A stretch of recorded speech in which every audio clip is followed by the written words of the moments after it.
Como título aqui, nossa meditação de hoje vai estar falando sobre Cristo me libertará. Por que me libertará? Porque essa mensagem é individual, é de uma forma pessoal. Então, eu quero que vocês leiam isso aqui vendo para vocês. Claro que é para todos nós, mas você lê ali, Cristo me libertará, Ele vai me libertar. E para a gente dar início, eu gostaria de pedir que a gente abrisse nossas Bíblias em João, capítulo 8. Mãe, pega a minha Bíblia, esqueci. João, capítulo 8. Tá lá atrás.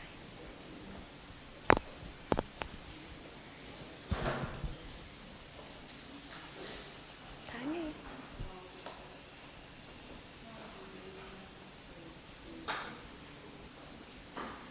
Só um minutinho que eu acho que eu perdi minha Bíblia. Ah, tá aqui. João 8, verso 31.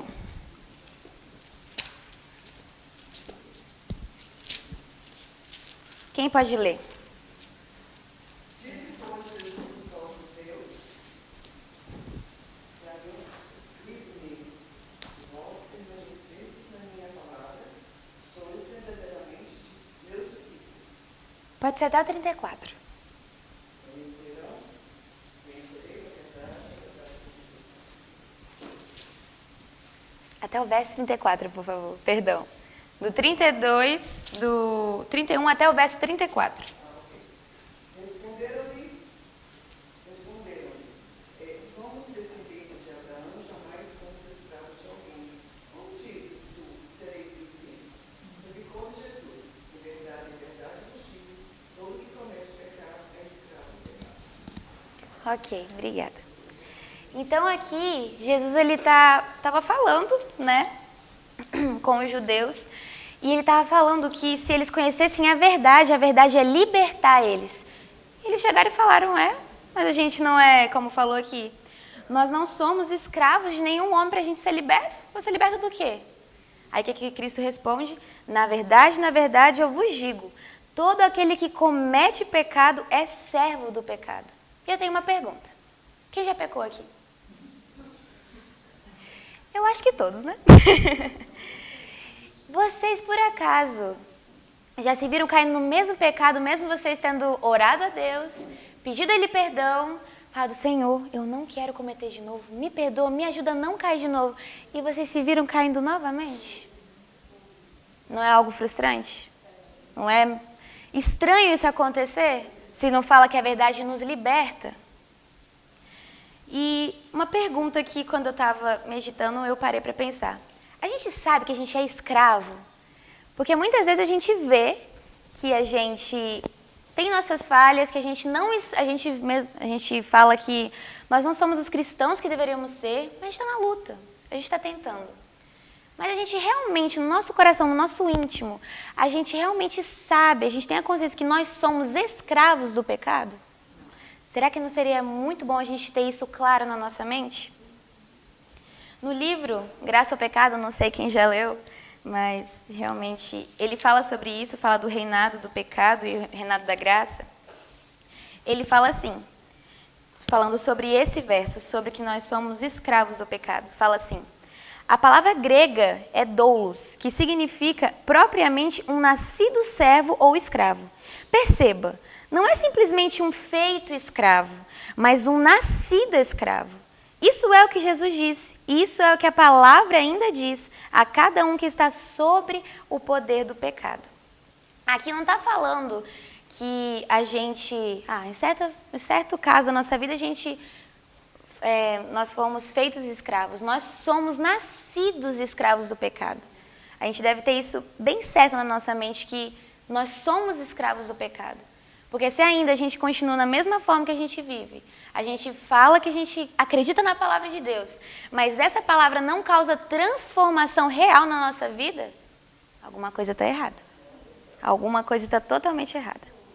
Agora eu queria pedir para a gente abrir nossas Bíblias em Romanos, capítulo 5.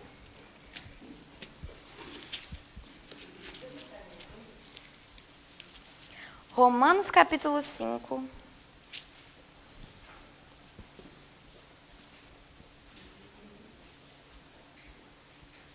verso 21. Amém ou misericórdia?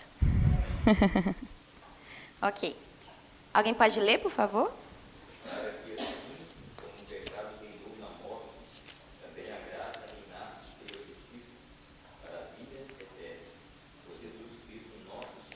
Amém. O que falou nessa primeira parte aqui? Para que assim como o pecado reinou na morte, ou seja, o pecado ele faz o quê? O que falou aqui? Que ele reina. Ok. E fala aqui que o pecado reinou. E esse livro aqui ele fala o que é reinar? O que é isso? O que é esse poder do pecado? E fala assim, o que é reinar? Deter e exercer o poder soberano, exercer uma influência dominante, dominar, exercer o controle sobre, controlar por força direta ou superior, prevalecer irresistivelmente, existir amplamente ou a exclusão de outra coisa. Isso é o que a palavra de Deus diz que o pecado faz nos homens e com os homens. Quando eles são de si mesmos, e até que esse fato seja reconhecido, nenhum homem pode ser libertado do poder do pecado. Ou seja, ele realmente domina, ele realmente controla. E eu vejo assim que tem uma forma muito clara assim da gente saber se o pecado tem controlado a gente, dominado ou não. Simples. Digamos que a gente está aqui, todos nós juntos, estamos com alguns irmãos, e algum irmão faz alguma coisa que pisou no meu carro, me irritou, eu não gostei. Aí na minha cabeça eu falo, irmãozinho fala que é da verdade presente, tá com a saia lá no pé, roupa no padrão, mas não é bem isso não. E eu começo a ficar tendo o quê? Ruins suspeitas na minha mente. Aí chega algum outro irmão perto de mim, que eu tenho um pouco mais de intimidade, e eu vou e me sinto meio que à vontade para falar com ele. Meu irmão, você viu aquilo ali? Olha, dá certo não. Fala uma coisa, mas vive outra. Não vive o que fala, não vive o que prega. E nesse momento a gente está fazendo o quê? A gente está fazendo o pecado da maledicência para outras pessoas. Talvez aquela pessoa nem tinha pensado nada daquela outra pessoa. Mas porque eu falei, ela começou a pensar. Isso aí, eu já estou pecando. O pecado, ele já veio, já está reinando em mim sem eu perceber. Já está me controlando. Uma comida que eu sei que é errada comer, mas eu como, sabendo nos malefícios, sabendo que eu não devo comer, ela está me dominando, o pecado está me dominando ali. Estou em frente a uma televisão. Sei que eu não devo ver tal coisa que está aparecendo, uma novela, um filme, algo assim. Mas eu não tenho o controle, o domínio para pegar o controle lá e desligar. Está reinando em mim ou não está? Está me controlando ou não está? Está me dominando ou não está? O orgulho, a maledicência, o egoísmo, várias coisas, como o Ivan falou ontem. Isso cerra a porta para que o Espírito Santo ele venha ser derramado em nossas vidas. Isso impede. Por quê? Porque não tem aquele verso na Bíblia que fala que a gente não pode servir a dois senhores? Vocês lembram desse verso? Tem como a gente querer buscar a justiça de Cristo, querer buscar a justificação pela fé, pegar, se arragar essa promessa, mas ao mesmo tempo meu coração está dividido e o pecado está reinando ainda? Nesse livro, Graça ao Pecado, fala que no nosso coração existe um trono. E esse trono, ele já é de Deus. Cristo, ele já determinou que o trono ali é dele. Mas, muitas vezes, Satanás ele se aposta desse trono. O trono é de Cristo. Mas, pela nossa permissão, Satanás ele se aposta e ele se assenta nesse trono e começa a governar. Se egoísmo, se vários defeitos de caráter ainda estão reinando em nossa vida, não é Cristo que está no trono. E eu tenho uma outra pergunta para fazer para vocês. Alguém aqui, vocês, se consideram desesperadamente perversos? A palavra dura, né? Será que eu me considero uma pessoa desesperadamente perversa? Olha, eu sou boazinha, Eu sou educada, às vezes, assim. Quando a pessoa pede alguma coisa, eu faço. Eu sou uma pessoa boa, não sou desesperadamente perversa. Desesperadamente perversa são aquelas pessoas que fazem umas coisas terríveis, que mata, que rouba. Isso é desesperadamente perverso. Eu sou cristão. Sou adventista do 7º dia. E eu queria perguntar para vocês. Quem aqui tem coração? Levanta a mãozinha para mim. Todo mundo? Só para a gente ter bem firme na mente. Quero pedir agora que a gente abra a Bíblia em Jeremias. Jeremias capítulo 17. Capítulo 17.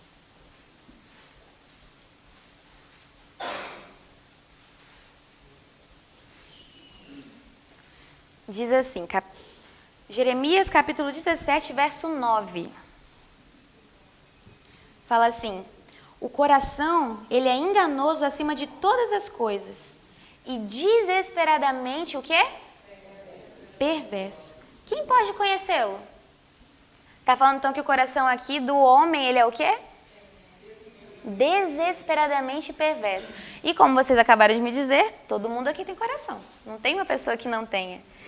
Então, a Bíblia está falando que comigo, com cada um de nós de forma individualmente, que o coração da gente ele é enganoso. A gente mesmo não conhece. A gente não sabe o que passa aqui dentro. A gente acha que sabe muitas vezes. Mas basta uma situação acontecer de forma que a gente não esperava, que às vezes a gente age de forma que a gente pensou, nossa, nunca pensei que eu poderia fazer isso. E aqui, eu quero muito que, sempre quando a gente estiver lendo algum verso aqui, cada um de nós possamos pensar de forma individual. Leiam esse verso aqui agora, vendo para mim, não é para fulano, não é para ciclano, não é para o irmão, não é para a irmã, é para a gente. O meu coração, ele é desesperadamente perverso. Quem pode conhecê-lo? E eu queria perguntar outra coisa. Me dê 2 exemplos, podem falar aí, de casos assim de pessoas que foram, vocês acham assim que foram pessoas desesperadamente perversas em suas atitudes? Hitler. Ok. Mais um? Ok. Um pouco mais agora pro nosso tempo. Tenta lembrar de algum assim?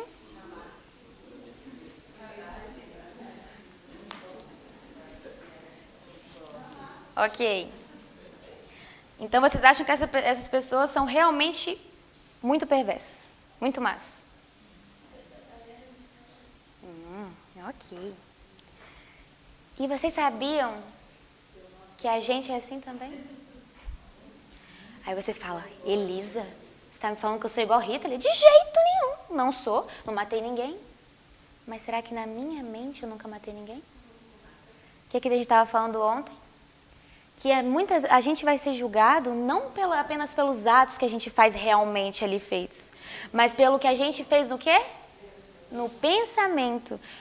Muitas vezes eu não vou precisar pegar uma faca e ir lá e matar uma pessoa, mas eu fico pensando mal, eu fico criando ruins suspeitas na minha mente por ela, eu fico tendo pensamentos impuros, não preciso fazer ali o ato, mas eu estou pensando. Muitas vezes eu não fui lá e roubei, mas eu fiquei ali, nossa, aquela coisa, esse negócio ali podia ser meu, eu fico cobiçando no meu coração. Eu estou tendo o mesmo coração que Hitler, que Manassés, que várias pessoas, Napoleão, que várias pessoas, hoje em dia no nosso mundo aí, pessoas que roubam, pessoas que matam, que estão tendo. Meu coração, ele é enganoso. E nem eu conheço, nem sei disso. No livro Vivendo pela Fé, fala assim, na página 45, no capítulo 11, falando sobre nosso coração, que ele é desesperadamente perverso, fala assim, sobre o nosso coração. Não importa qual seja a sua respeitabilidade e posição social. Se o coração humano impera dentro de você, então você é desesperadamente perverso. E é pelo fato de o coração ser tão enganoso que nem mesmo você percebe esse fato.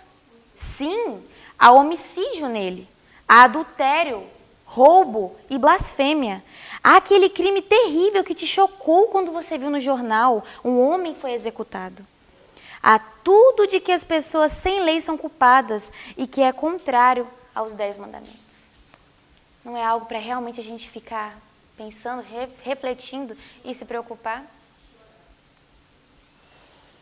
Muitas vezes a gente pode falar assim, eu não sou assim. Eu sei que eu sou ruim, eu sei que eu tenho muitos meus defeitos, mas eu não sou tão ruim assim, igual uma pessoa que matou. Não, eu não sou desse jeito. Mas, o que a gente está aprendendo aqui? Deus, ele mente? Quem mente? A gente mente. Satanás mente. Mas Deus não mente, não é? E se ele falou que o meu coração, ele é desesperadamente perverso, não é porque ele sabe o que ele está falando? Em outra parte aqui do capítulo 11, fala assim: o Senhor te vê exatamente como você é. Quanto mais cedo você se vê como Ele te vê, melhor. Quando você se convencer de que, de fato, é desesperadamente perverso, então verá a necessidade de se livrar completamente de seu coração carnal herdado.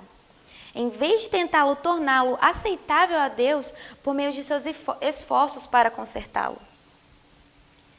Quanto mais rápido a gente perceber isso, melhor. Porque assim, mais rápido Cristo pode vir e nos libertar e a gente parar de tentar colocar nossas próprias obras e nós próprios tentarmos nos libertar. Queria pedir para vocês, para abrir agora em Romanos, capítulo 7.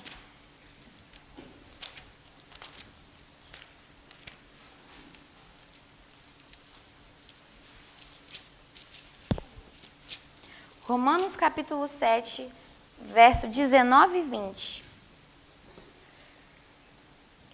Alguém poderia ler? Porque o bem que eu quero fazer, não faço, mas o mal que eu não quero fazer, esse eu faço. Ora, se eu faço o que não quero, já não sou eu quem não faz, mas o pecado que habita em mim. O pecado que o quê? Habita na gente. Está falando aqui que a gente não consegue fazer o bem. É o que a gente tem falado durante todo esse congresso. Porque nós mesmos sabemos por experiência própria, até aqui, com as nossas próprias forças, com as nossas próprias obras, conseguimos alguma coisa? Ou estamos no mesmo patamar, na mesma forma que estivemos há tantos anos atrás, dependendo de experiências passadas, antigas, para a gente dar talvez algum testemunho, porque a gente não vive isso agora, real, de forma verdadeira na nossa vida. E eu tenho uma pergunta. Alguém quer continuar nessa condição? A gente não quer ser liberto? A gente não quer parar de se frustrar toda vez? Não é cansativo, não é triste a gente pedir ao Senhor, Senhor, me liberta, Senhor, me transforma. E por mim mesma, porque o erro não está em Cristo, o erro não está em Deus, não está no Espírito Santo. Eu mesma cerrar, eu mesma impedir com que Ele mude a minha vida, do que Ele mude o meu caráter. É tão frustrante, meus irmãos, a gente pegar, tá ali vivendo a nossa vida, na nossa correria que a gente sempre fala, e em algum momento do dia, pelo estresse, pelo cansaço, eu sou ignorante com alguém, eu falo mal, eu penso mal. Muitas vezes a gente não precisa chegar e falar, mas o pior é o que está aqui dentro. Muitas vezes eu posso passar o dia inteiro calada, mas ter pensado as piores coisas possíveis. Não é angustiante a gente chegar e falar, Senhor, a Tua palavra, o Senhor fala que é criativa, o Senhor fala que essa palavra aqui pode me transformar realmente. E eu leio o verso, entendo, mas não dá nenhuma diferença na minha vida, não resulta resultado, não dá frutos. Por que isso? É frustrante, é angustiante, realmente é algo desesperador. E a gente não pode, de forma alguma, nos acomodar nessa situação. Falar, Senhor, eu sei que eu sou assim, mas lá no decreto dominical eu mudo. Lá depois, amanhã eu vou buscar o Senhor, amanhã eu vou ler mais, amanhã eu vou orar mais, e aí eu vou me transformar. A gente é eterno? A gente pode morrer amanhã? Ou pode morrer hoje? Agora? Então, uma coisa que eu tenho aprendido, nunca podemos deixar para amanhã o que a gente pode fazer hoje e o que Cristo quer fazer por nós hoje. E eu queria perguntar, muitas vezes eu acho que a gente vive um pula-pula espiritual. Vocês concordam comigo? O que seria isso? Muitas vezes eu tô lá em cima com Deus. Senhor, hoje eu li a Bíblia, hoje eu decorei um verso para ficar meditando. Pensei no Senhor o dia todo. Gente, que maravilha, foi um dia tão bom. Eu me senti uma paz, realmente que excede todo entendimento na minha vida. Chegou amanhã, tô lá embaixo de novo. Ai, Senhor, hoje eu não consegui acordar cedo para ler. Hoje eu tratei mal fulano, desrespeitei ciclano, pensei mal da outra pessoa. E a gente vive nisso. Pula-pula espiritual. Eu vou em congresso, eu quero buscar a Cristo. Saio daqui vivo. Aqui o coração chega a arder de tanta alegria. Vou mudar. O que está errado nessa frase? Vou mudar. Quem que está... Vou mudar. Quem está falando aqui? Eu ou Cristo? Quem está falando aqui? O eu. Eu nunca vou mudar nada. Vou tentar. E vou cair. Vou me frustrar? Vou. Vou me angustiar? Vou. E isso realmente não é a vida que o cristão deveria ter. Ellen White, em acho que Mensagens aos Jovens, fala que muitas pessoas elas vivem isso achando que é essa experiência do cristão. Tem altos e baixos, um dia dá certo, outro dia não, mas não. Cristo ele veio aqui viver uma vida no alto ou no baixo? E ele não convida a gente, como aquela música fala, mais alto, como aquela mensagem, como aquele texto no livro Mensagens aos Jovens. Mais alto, meu filho, mais alto. Eu vou te ajudar, eu vou te guiar. A gente tem que entender que a palavra ela é criativa e ela pode realmente realizar aquilo que ela mesma falou. Até agora a gente viu na nossa condição. Durante todas essas pregações, realmente eu não sei para vocês, mas quando o Cameron, quando o Ivan começaram a falar da nossa parte que a gente tem feito errado até aqui, as nossas próprias obras, a gente está se colocando no lugar de Satanás, tentando fazer o mesmo que ele tentou fazer lá no céu, eu fiquei preocupada comigo. E falei, Senhor, não posso continuar assim. E realmente, como disse aqui, como fala nesses livros, a gente tem que perceber o quanto a gente é ruim, o quanto a gente não tem nada de bom. Muitas vezes a gente fala, eu tenho meus pontos fortes e meus pontos fracos, mas eu tenho meus pontos fortes. A gente não tem ponto forte nenhum. O único ponto forte que pode existir na nossa vida é Cristo em nós, porque nós mesmos, a gente só tem os pontos fracos. E a gente precisa realmente entender a situação, crer nisso, ver que a gente é assim, porque é apenas assim Cristo vai poder nos libertar e vai poder nos transformar em imagem e semelhança dele. Mas essa meditação aqui, eu não quero deixar a gente angustiado, desanimado, triste. Quero trazer uma esperança para nós.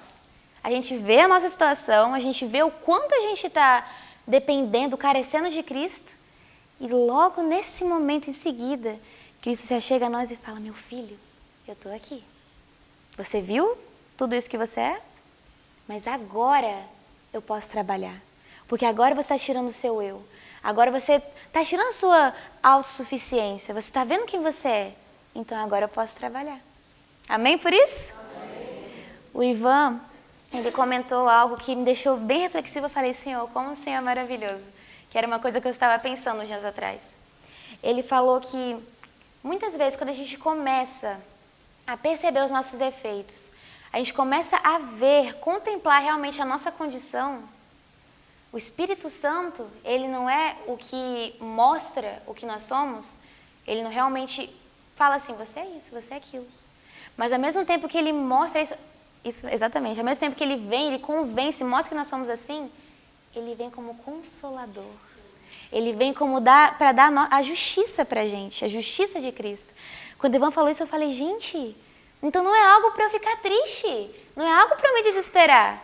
Se o Espírito Santo começa a me mostrar quem eu realmente sou, ao mesmo tempo, se eu continuar crendo e continuar buscando, ele vai vir como consolador e logo em seguida ele vai me entregar a justiça de Cristo. Cristo vai viver em mim. Isso é maravilhoso, meus irmãos. Não é uma vida triste, angustiante de você pensar, eu caio hoje, eu caio amanhã, me frustro aqui, deixo fulano chateado ali. Não é isso que Deus quer pra gente. Ele precisa apenas que a gente desempeça o caminho, que a gente abra as portas para Ele vir operar. Porque senão a gente começa a ficar só com as nossas próprias obras, e as obras de Cristo realmente não são refletidas em nós e vistas em nós. Então agora vamos começar a falar da parte boa. Agora eu queria que a gente pudesse realmente ver a palavra como uma palavra criativa, uma palavra realmente que ela vai realizar aquilo que ela fala que ela vai realizar. Não está aparecendo ali? Não sei porquê. Tá. Uhum.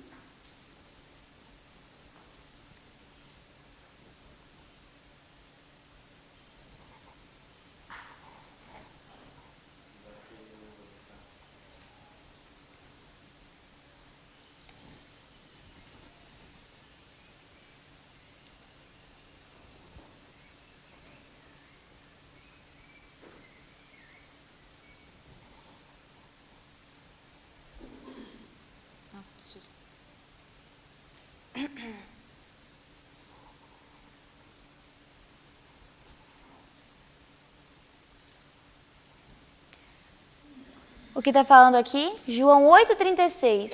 Se, pois, o Filho vos libertar, verdadeiramente o quê?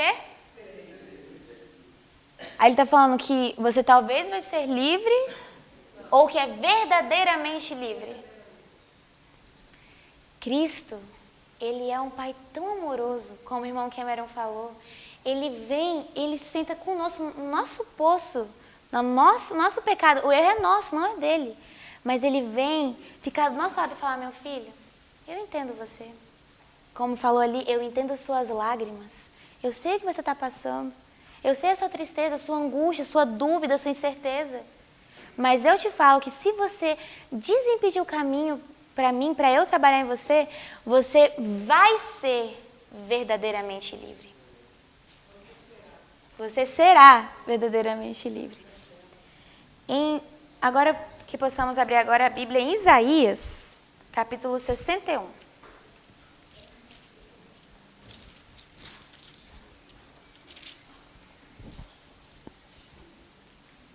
Eu esqueci.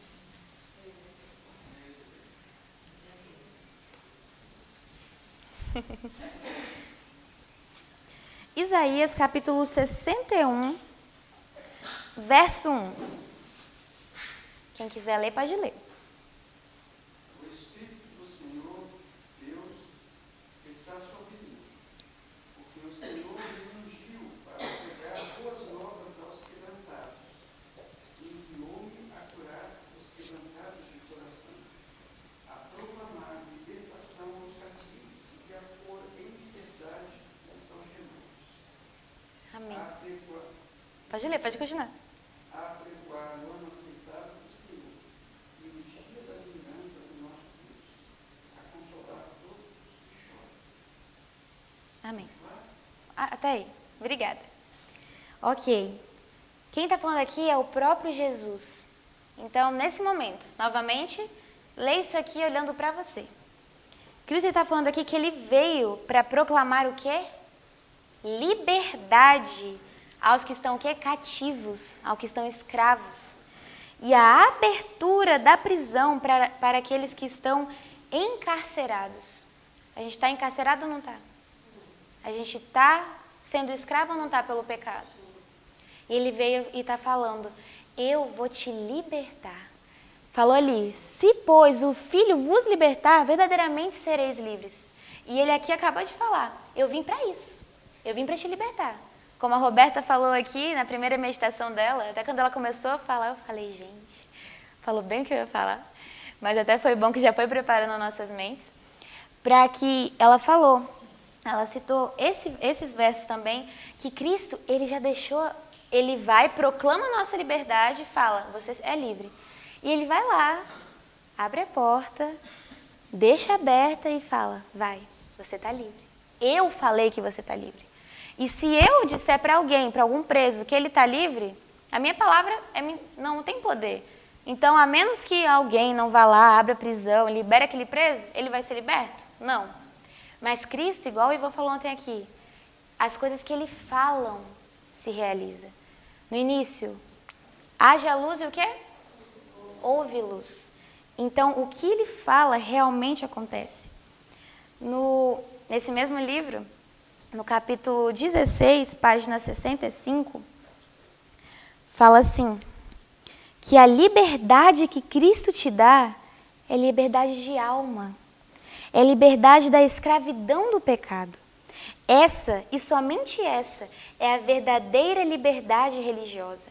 Não é encontrada em lugar algum, a não ser na religião de Jesus Cristo. Quando você tem essa liberdade, está livre, ainda que você seja preso em uma cela. O escravo que a possui está infinitamente mais livre do que seu mestre cruel, mesmo que esse mestre seja um rei. Quem não deseja uma liberdade maior do que um simples título? Que coisa linda, que maravilhosa promessa. Essa libertação é uma libertação de alma, é uma liberdade real, muito mais do que um título, que uma palavra morta. É realmente, eu te libertarei. E eu queria agora que nós novamente abríssemos nossa Bíblia em 1 Samuel, capítulo 10.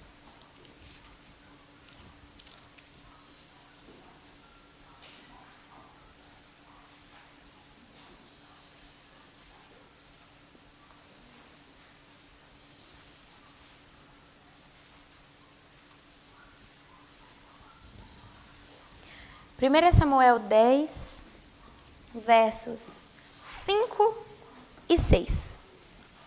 Diz assim: depois disso, tu virás ao outeiro de Deus, onde está a guarnição dos filisteus.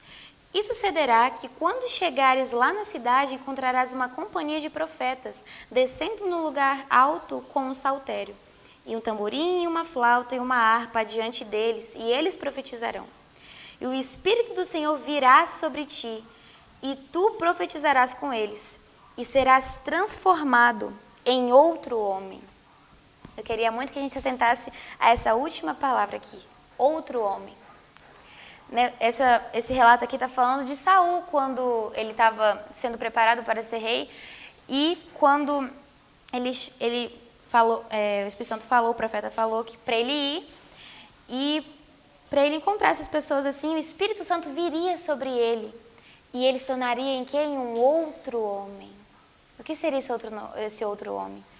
Um outro homem com o Espírito Santo, um outro homem transformado, um outro homem com Cristo habitando dentro dele. E isso seria uma nova pessoa, uma nova criatura em Cristo Jesus. E em Romanos, capítulo 6, verso 14, fala assim, que o pecado ele não terá domínio sobre vós. Eu quero agora que realmente eu vou comentar alguns versos bíblicos para realmente a gente começar a usar essa palavra como forma criativa. E para a gente pegar esses versos, se apoderar deles e realmente crer que essa palavra vai realizar o que ela fala. Fala aqui, nesse verso em Romanos 6, verso 14, que o pecado ele não terá domínio sobre vós. Se a gente orar, se a gente crer nessa palavra, Satanás não vai poder convencer a gente do contrário. O pecado não vai ter domínio. A gente está entendendo o peso dessa frase? Não vai ter domínio, acabou.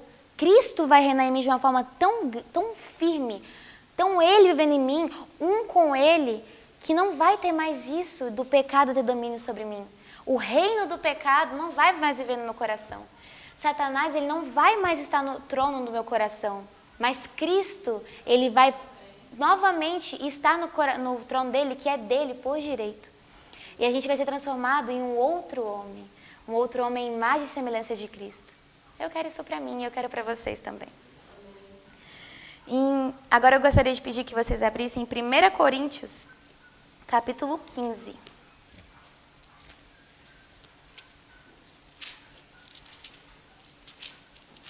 Primeira Coríntios, capítulo 15,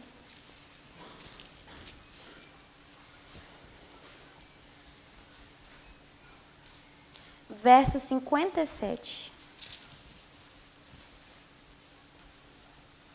Quem puder ler.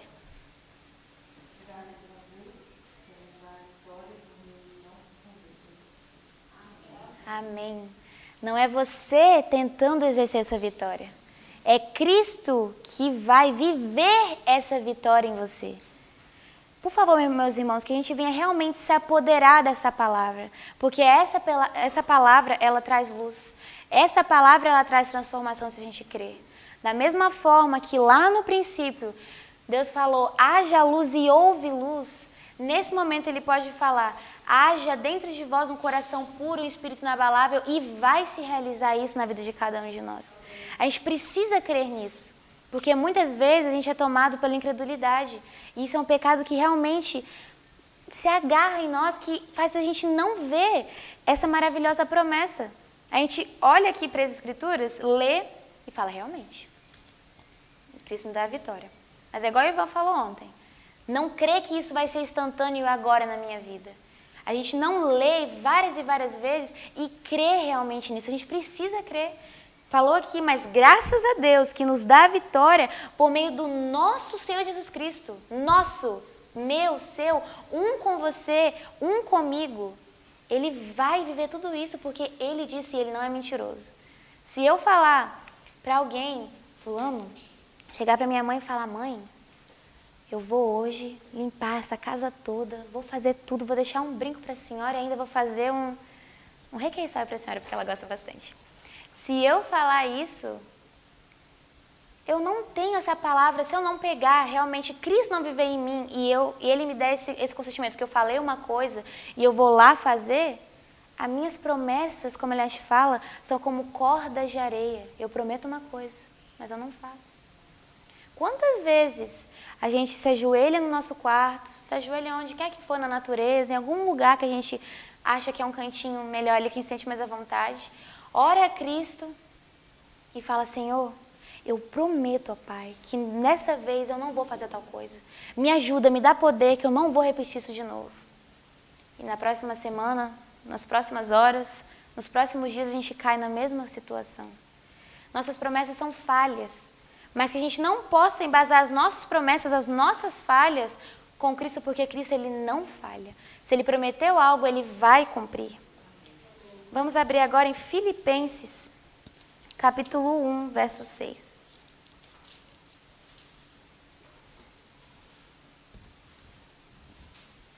Filipenses, capítulo 1, verso 6.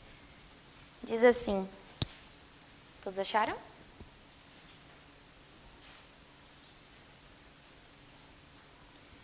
Filipenses 1, 6.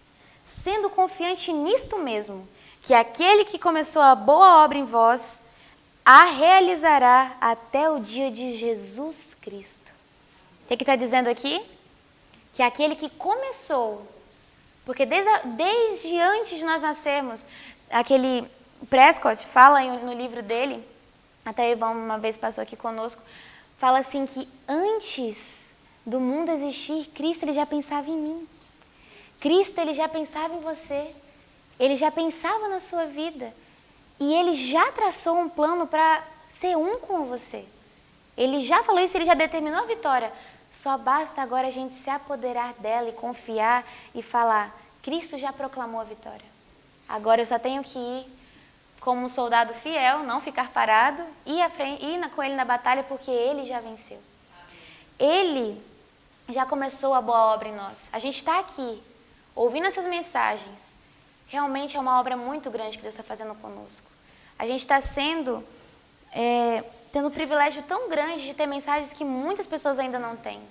Quantos jovens estão no mundo lá fora, vivendo uma vida triste, angustiante, perde algum ente querido e não sabe que se essa pessoa buscar a Cristo, morrer em Cristo Jesus, ele pode ter um reencontro com Ele no céu. Muitas vezes eu paro para pensar e penso, gente, que vida angustiante. A gente não tem esperança depois que morre, dá para se angustiar, dá para enlouquecer.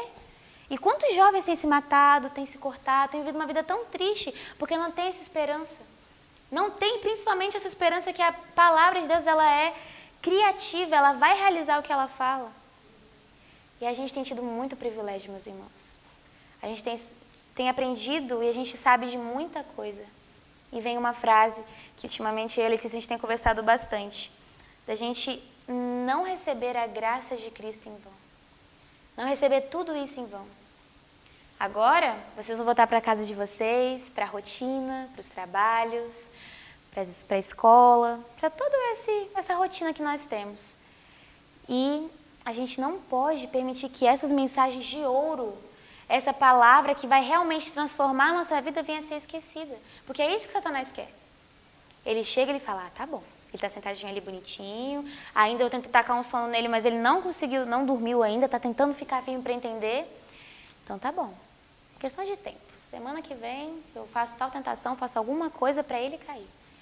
Por favor, meus irmãos, que como José decidiu firmemente estar ao lado de Cristo, e em uma noite de uma criança, de um menino mimado, ele se tornou um homem firme, decidido, Senhor de si, que a gente possa nesse momento entregar a nossa vontade às mãos de Cristo e falar, Senhor, eu não tenho vontade de ficar lendo muitos e muitos livros, muitas vezes eu não entendo essa mensagem, muitas vezes a gente lê, Satanás coloca um sono que a gente tenta ler, lê uma frase, volta de novo, não entende, tenta voltar de novo, e a gente desiste por aí e não continua, não persevera mesmo. E que, por favor, meus irmãos, que a gente, ao sair daqui, a gente venha tomar uma firme decisão, falar, Senhor, eu não consigo. Por 17 anos da minha vida, eu tenho vivido a mesma coisa. Por 20, por 30, por 40, por 50 anos, por idade que for, eu tenho vivido minhas próprias obras e não tem surtido efeito nenhum. Eu tenho me frustrado, eu tenho me angustiado e eu não estou conseguindo viver a vida que o Senhor já preparou para mim. Como a gente tem falado aqui sempre, Cristo já preparou tudo, já venceu a batalha, eu só tenho que receber essa vitória e estar ao lado de Cristo. Que realmente, meus irmãos, a gente possa sair daqui firmes, decididos e falar, Senhor, me ajude para que eu não venha esquecer o Senhor no final da caravana, como José, como Maria, como as pessoas lá esqueceram. Que o Senhor venha estar na minha frente, que o Senhor venha estar me guiando e falar, Senhor, a sua palavra fala que vai realizar isso. Eu não sei ainda como isso vai acontecer, mas eu quero crer que realmente o Senhor vai realizar isso na minha vida. Romanos 5, verso 20, nosso penúltimo texto para a gente finalizar. Romanos 5, verso 20.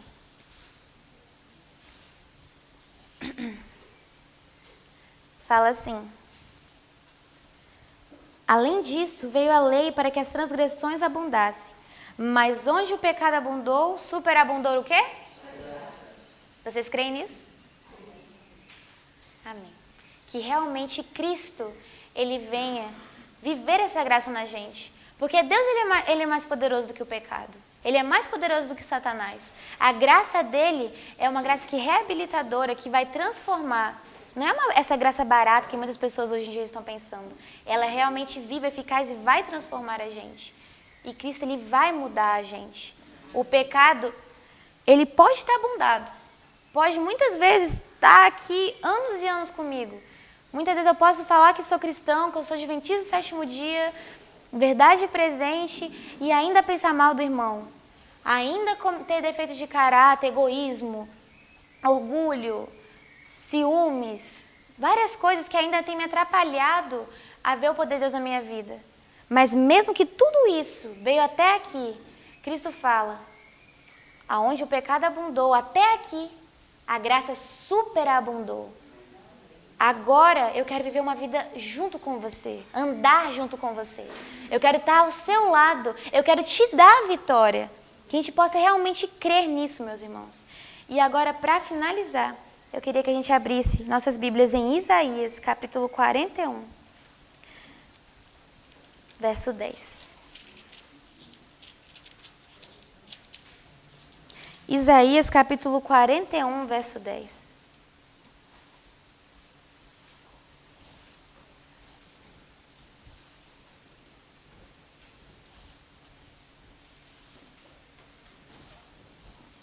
Diz assim, Agora, nesse momento, tentem pensar, ou pelo menos tentar pensar assim, que Cristo está falando para cada um de vocês. Cada um, de forma individual. Não para o seu irmão que está do lado, para você, especificamente agora. Cristo fala assim para você e para mim: não temas tu, porque eu estou contigo. Não te assombres, não estejas aterrorizado, porque eu sou o teu Deus. Eu te fortalecerei, sim, eu te ajudarei. Sim, eu te susterei com a minha mão direita da minha justiça. Cristo hoje está falando para a gente: não temas porque eu sou contigo, não te assombres porque eu sou o teu Deus. Eu estou contigo. Ele fala que nosso Deus, ele vai estar conosco até o fim dos tempos, até a consumação do século. Ele está ao nosso lado. Ele está caminhando com a gente. Ele não é um Deus, quem sabe, talvez ausente, que fala: ah, meu filho, vai lá, luta, você mesmo, eu vou ficar aqui te olhando. Vai, eu vou ficar aqui. Vai indo que eu estou te olhando. Isso aí, parabéns, está indo direitinho. Ele caminha junto com você, você cai, ele cai junto, chorando com você, fica triste junto com você. Ontem, quando o Cameron falou, eu falei: meu pai, as coisas mais simples da sua vida que te incomodam, que te deixam triste, angustiado, Cristo, ele sente isso. Pode ser uma coisa boba, pode ser como, igual falou ali, pode ser que às vezes você está num estacionamento, tentando procurar alguma vaga para o carro. Senhor, preciso colocar esse carro aqui em um lugar, mas eu não sei, não estou achando. Ele se preocupa com isso, ele vê e fala: meu filho, vou preparar uma ali para você, como muitas vezes já aconteceu com a minha família. Teve uma vez também, eu queria apenas contar isso para a gente finalizar, que a gente estava ali no nosso serviço, acho que era uma quinta-feira, e a gente estava limpando a casa. Eu, a Letícia, minha mãe, meu pai estava trabalhando aqui com um outro aluno. E eu tenho o costume de, quando eu lavo o banheiro, aquele da sala, eu trancar só para permanecer um pouco limpinho, e eu vou fazendo outras coisas, que às vezes a sala está suja, e eu vou e deixo fechadinho para não entrar poeira. Mas às vezes essa chavezinha, ela emperra. Sempre as pessoas, às vezes, elas se matam para tentar abrir. Eu já tenho um jeitinho, eu peguei, aprendi, aí eu empurro e abre.